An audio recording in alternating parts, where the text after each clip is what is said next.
Hello and welcome once again to Red Gaming Tech for your daily dose of the latest gaming news with myself, Amata. Today is still the 19th of September and I have some more news for you today concerning the Ouya and their Free the Games fund. Now, it has been revealed today that the Ouya is making important changes to the way the Free the Games fund actually works, after it publicly admitted that the program contained, quote, too many loopholes, Now, this is a $1 million promotion that has been offered to match the donations made to Kickstarter games that raise at least $50,000 in exchange for a 6-month exclusivity contract for the Ouya. Now, obviously, news of the controversy surrounding this fund have been all over the place, as a number of games that successfully qualified for the program were accused of foul play, and one of these games was Gridiron Thunder and Elementary My Dear Homes. Now, amid growing criticism and yet more controversy amidst the gaming community, the Ouya boss, who goes by the name of Julie Ehrman, has admitted to problems with the fund and has updated its rules. And she said, quote, "The program isn't working. Regardless of my best intentions, there are just too many loopholes. And the project minimum has now been lowered from 50,000 to 10,000. Quote, she said, "We heard that 50k is too high. We wanted to make sure that your games get made, so we lowered the goal. And we know firsthand that games can be made for 20k or sometimes less. Now, the match amount is now 100% of the funding goal to a maximum of 250,000.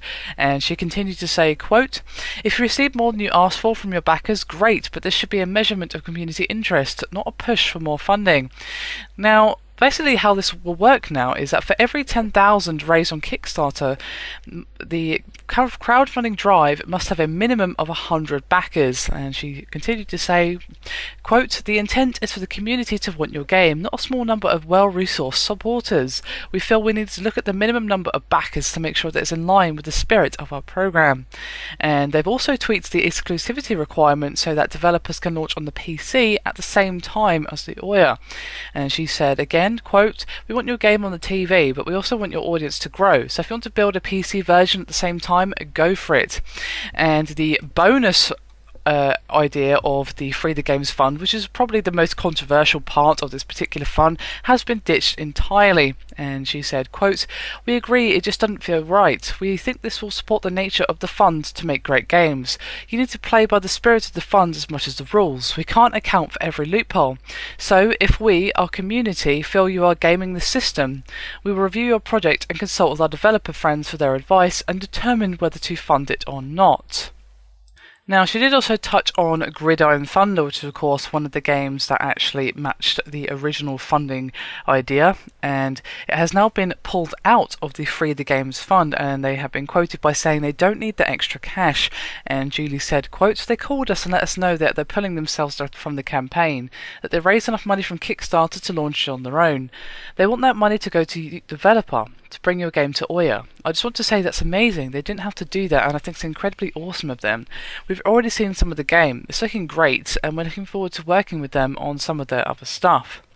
And they actually posted an official statement on the Gridiron Thunder Kickstarter page. Now, this is of course the developers, and they confirmed their move by saying, quote, "We feel that too much of the focus lately has been on our Kickstarter campaign instead of on our game.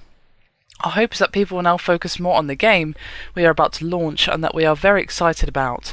We are pleased that our decision will mean that there will be more money for other developers who otherwise may not be able to develop games. We hope to see some really great games come out of the Free the Games fund." And there has actually already been some positive response from developers to this change in rules.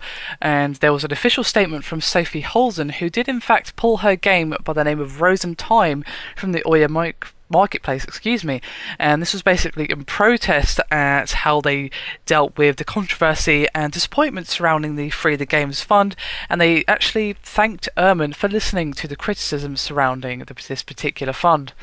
And she said, quote, "I wouldn't say that the fund is now perfect, but it's a really big step in the right direction. And I expect and hope a lot of indies will go for it, as it looks like it can really help now.